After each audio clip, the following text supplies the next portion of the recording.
This video was brought to you by Incogni. On Friday evening, only an hour or so after Israeli Prime Minister Benjamin Netanyahu delivered a furious address to the UN General Assembly in New York, decrying the institution as a swamp of anti-Semitic bile, Israel assassinated Hassan Nasrallah. The death of Nasrallah, a 64-year-old cleric who led Hezbollah for more than 3 decades, has left the group reeling, while simultaneously emboldening Israel. And as a result, a full-scale invasion of at least southern Lebanon now looks more likely than not, especially given how unresponsive Netanyahu and co. have recently proven to international pressure. So in this video, we're going to take a look at the extraordinary events of the past few weeks, why an invasion of Lebanon now looks at least more likely than it did a month or so ago, and what might happen next.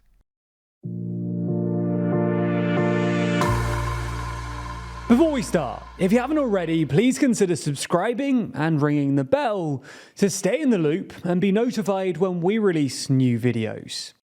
So let's start with a quick recap of what's happened over the past few days.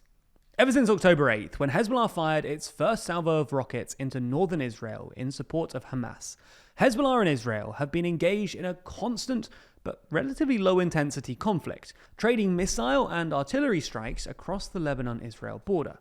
Via their longtime leader, Hassan Nasrallah, Hezbollah repeatedly signaled that they didn't want to be sucked into a full-blown conflict, but insisted that they would continue as long as Israeli forces were fighting Hamas in Gaza. However, the conflict escalated dramatically earlier this month, when, on September 17th, Israel remotely detonated thousands of pages used by senior Hezbollah operatives, before doing the same thing to Hezbollah's walkie-talkies a day later. According to Lebanese health authorities, the blast killed 37 people and injured nearly 3,000, including a number of children and civilian bystanders. A CNN report would later claim that the batteries inside the pagers were laced with an explosive material called PTN that was virtually indetectable. Now, it's still not entirely clear how Israel pulled this off, or who manufactured the items. The walkie-talkies were apparently discontinued a decade ago, while the pagers were apparently manufactured by a Hungarian company called BAC Consulting, using a license from a Taiwanese company called Gold Apollo, which the New York Times now reports is actually a shell company used by the Israeli security services.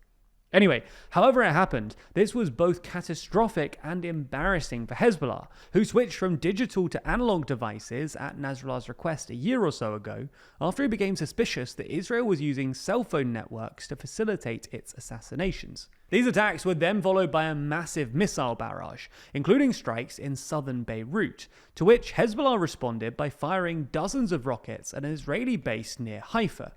On September 23rd, Israel's military chief told the IDF to prepare for a possible ground invasion, and 3 days later, France and the US proposed a temporary 21-day ceasefire. Originally, it looked like Netanyahu had agreed to the ceasefire, and both the US and France put out statements indicating that it was a done deal. However, late that day, after more hawkish ministers in Israel's government came out against the deal, Netanyahu apparently U-turned, stating that while he shared the aims of the US-led ceasefire, he would not stop until it was safe for Israelis to return to their homes in northern Lebanon. A day later, on Friday, September 27th, Netanyahu delivered a furiously bellicose speech to the UN General Assembly, where he announced that Israel would continue degrading Hezbollah until all of our objectives are met. Less than 2 hours later, from his hotel room in New York, Netanyahu ordered a massive strike on a Hezbollah command center in southern Beirut, killing the group's longtime leader, Hassan Nasrallah, as well as a number of other senior operatives and civilians. Over the weekend, Israel continued to bomb Hezbollah targets inside Lebanon, as well as striking Houthi targets in Yemen's Hodeidah port. And on Monday, it carried out a strike in central Beirut for the first time since 2006. So, what happens next? Well, a ground invasion in Lebanon now looks really quite likely, at least as we see it. Hezbollah are clearly disoriented and leaderless at the moment, but they will regroup soon, so Netanyahu will likely see this as too good an opportunity to miss. In the aftermath of Nasrallah's killing, Netanyahu immediately started talking about an opportunity for changing the balance of power in the region for years. And the Wall Street Journal reported on Monday that the IDF were already carrying out targeted raids in southern Lebanon. If Israel does indeed invade, the big question is whether it's limited to southern Lebanon or expanded to Lebanon in its entirety, with the aim of totally destroying Hezbollah. If the invasion was limited to southern Lebanon, the aim would probably be to establish a sort of buffer zone along the border to allow Israelis to return to their homes in the north, much like the one that existed between 1982 and 2000. Nonetheless, this could easily escalate into a wider war, especially if this buffer zone proves difficult to maintain, as it did last time. But if Israel were to launch a full frontal attack on Hezbollah, the big question is how Iran would respond. At the UN convention in New York last week, Iranian politicians, including the newly elected reformist president, Masoud Pezeshkian, signaled to Western diplomats that they didn't want further escalation, provoking fury amongst Hezbollah's media cadre that they were being abandoned in their time of need. However, if it does look like Hezbollah or its military wing are actually at risk of being decimated, Iran might be forced to intervene. Hezbollah's presence on Israel's northern border has always been key to Iran's wider policy of deterrence against Israel, on the grounds that Israel will be wary of directly attacking Iran for fear that Tehran would unleash Hezbollah. And hardliners inside the Iranian regime would argue that if Hezbollah isn't defended, Israel might be emboldened to escalate further, including possibly via direct attacks on Iran's nuclear facilities, which were a big theme of Netanyahu's UN speech.